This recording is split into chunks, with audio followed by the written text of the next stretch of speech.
Chapter 21. Tate. I worked all weekend, so I haven't seen or spoken to Miles since Thursday night. I keep telling myself it's for the best, but it sure as hell doesn't feel like it with the way I've been letting it eat at me. Tonight is Monday, and it's the first of 3 days when Corbin won't be home, and Miles will be. I know he knows Corbin is gone, but based on the way he left things Thursday, I doubt he cares much. I half expected that he would eventually explain if I did something wrong, or at least tell me what upset him so much, but the last I got from him was the slam of his bedroom door after he walked away. I can see why he hasn't been in a relationship for 6 years. He's obviously clueless when it comes to how a guy should treat a girl, which surprises me because I get these vibes from him that he's really a decent guy. However, his actions during and after sex seem to contradict his character. It's as if pieces of the guy he used to be bleed over into the guy he's trying to be. If any other man ever treated me like he did, it would be the one and only time. I don't put up with the things I've seen a lot of my friends put up with. However, I find myself continuing to make excuses for him, like something could actually justify his actions last week. I'm beginning to fear that maybe I'm not so tough after all. That fear is immediately confirmed with the skip of my heart as soon as I step off the elevator. There's a note taped to my apartment door, so I rush to it and pull it down. It's just a folded piece of paper without anything written on the outside of it. I open it. I need to run an errand. I'll stop by at 7 if you want to come with me. I read the note several times. It's obviously from him, and it's obviously for me. But the note reads so incredibly casual that for a second, I begin to doubt that Thursday even happened. He was there, though. He knows how that night ended between us. He knows I must be upset or angry, but nothing in his note reveals that at all. I unlock my door and walk inside before I can work myself up to the point of beating on his door to scream at him. I drop my things once I'm inside my apartment and read the note one more time, dissecting everything from his handwriting down to his selection of words. I wad it up in my hands and throw it toward the kitchen, completely pissed off. I'm pissed because I already know I'll be going with him. I don't know how not to. There's a soft knock on the door at exactly 7 o'clock. His punctuality pisses me off, and there's no reason for it. I have nothing against punctuality. I have a feeling every single thing Miles does tonight is going to piss me off. I walk to the front door and open it. He's standing in the hallway several feet away. He's probably closer to his door than to mine, actually. He's looking down at his feet when I open the door, but he eventually lifts his eyes to meet mine. His hands are tucked away in his jacket pockets again, and he doesn't lift his head all the way up. I take this as a sign of submission from him, even though it's more than likely not. "Want to come?" His voice invades me, weakens me, turns me into liquid again. I nod as I step out into the hall and close the door behind me. I lock it and turn around to face him. He nods his head toward the elevators, silently telling me he'll follow behind me. I try to read the expression in his eyes, but I should know better. I walk toward the elevator and press the down button. He stands next to me, but neither of us speaks. It takes the elevator what seems like years to get to us. When it finally opens, we both breathe a quiet sigh of relief, but as soon as we're inside and the doors close, neither of us can breathe again. I can feel him watching me, but I don't look at him. I can't. I feel stupid. I feel like I want to cry again. Now that I'm here and I have no idea where we're going, I feel like a fool for allowing him to even get me this far. "I'm sorry." His voice is weak, but it's also surprisingly sincere. I don't look at him. I don't even respond. He takes 3 steps across the elevator, and then he reaches down beside me and presses the emergency stop button. His finger lingers on the button as he watches me, but I keep my eyes down. My face is level with his chest, but my jaw is tense, and I won't look up at him. I won't. "Tate." "I'm sorry," he repeats. He's still not touching me, but he's invading again. He's standing so close to me I can feel his breath and him and how much he really is sorry. But I don't even know what I'm supposed to be forgiving him for. He never promised anything other than sex, and that's exactly what he gave me. Sex. Nothing less and definitely nothing more.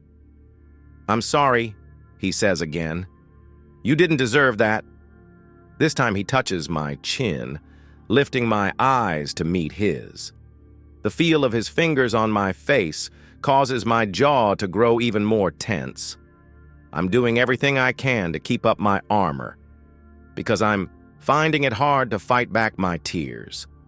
The same thing I saw in his eyes when he kissed me at his door Thursday night is back.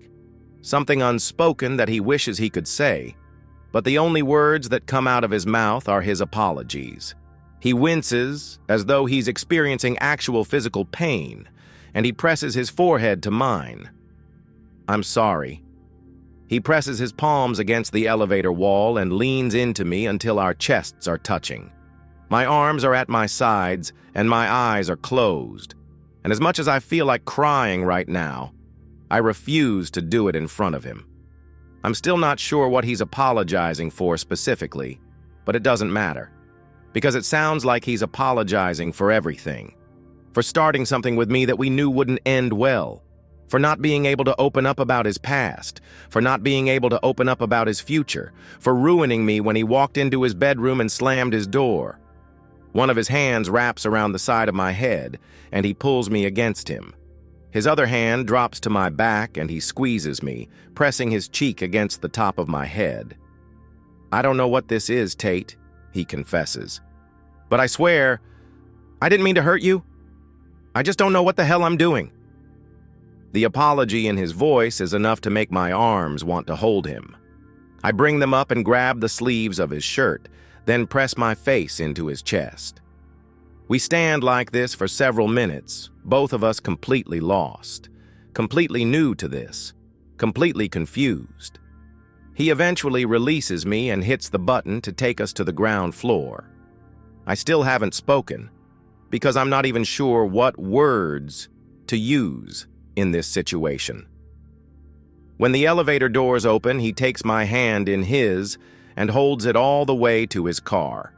He opens my door and waits for me to climb inside, then closes it and walks around to his side.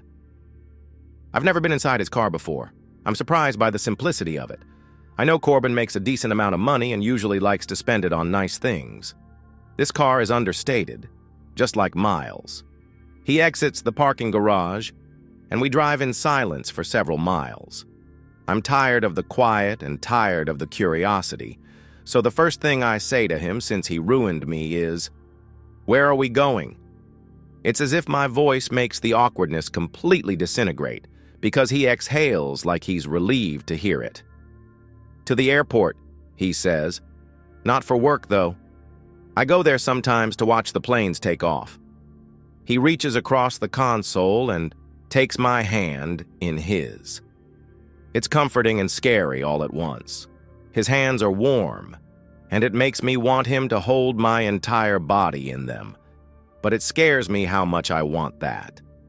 It's completely quiet again until we reach the airport.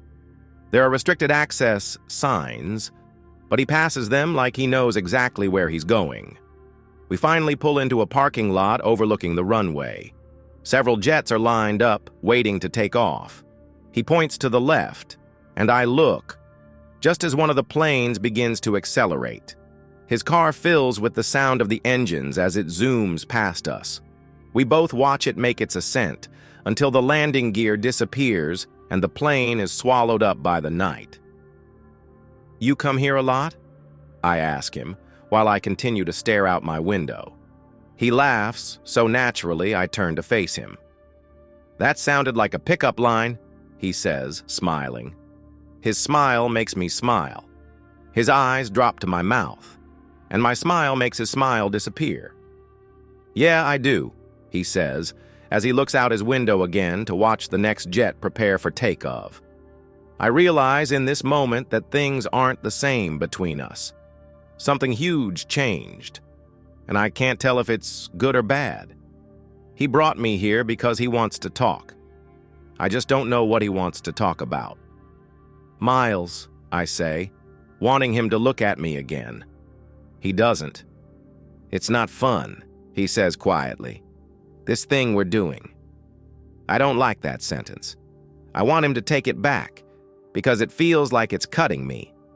But he's right. I know, I say. If we don't stop now, it'll just get worse. I don't verbally agree with him this time. I know he's right, but I don't want to stop. The thought of not being with him again makes my stomach feel hollow. What did I do to upset you so much? He cuts his eyes to mine, and I hardly recognize them from the ice built up behind them. That was all me, Tate, he says firmly. Don't think for a second that my issues are because of anything you do or don't do. I find a slight amount of relief from his answer, but still have no idea what went wrong with him. We keep our eyes locked, waiting for the other to fill the silence again. I have no idea what he's suffered through in the past, but it must have been pretty damn difficult if he can't move on after 6 years. You act like it's such a bad thing for us to like each other. Maybe it is, he says. I kind of want him to stop talking now because everything he says is just causing me more pain and making me even more confused. So, you brought me here to call it off? He sighs heavily. I just wanted it to be fun, but I think you might have different expectations from mine. I don't want to hurt you, and if we keep doing this, I will. He looks out his window again. I want to hit something, but instead, I run 2 frustrated hands down my face and fall back heavily against my seat. I've never met anyone who can say so little when they speak. He's definitely perfected the art of evasiveness. You have to give me more than that, Miles. A simple explanation, maybe? What the hell happened to you? His jaw tightens as firmly as the grip he still has on his steering wheel. I asked you to do 2 things for me. Don't ask about my past and never expect a future. You're doing both. I nod. Yes, Miles, you're right, I am. Because I like you, and I know you like me, and when we're together, it's phenomenal. So that's what normal people do. When they find someone they're compatible with, they open up to them. They let them in. They want to be with them. They don't fuck them against their kitchen table and then walk away and make them feel like complete shit. Nothing. He gives me nothing. No reaction whatsoever. He faces forward and starts his car. You were right, he says. He puts the car in reverse and prepares to pull out of the parking lot. It's a good thing we weren't friends first. Would have made this a lot harder.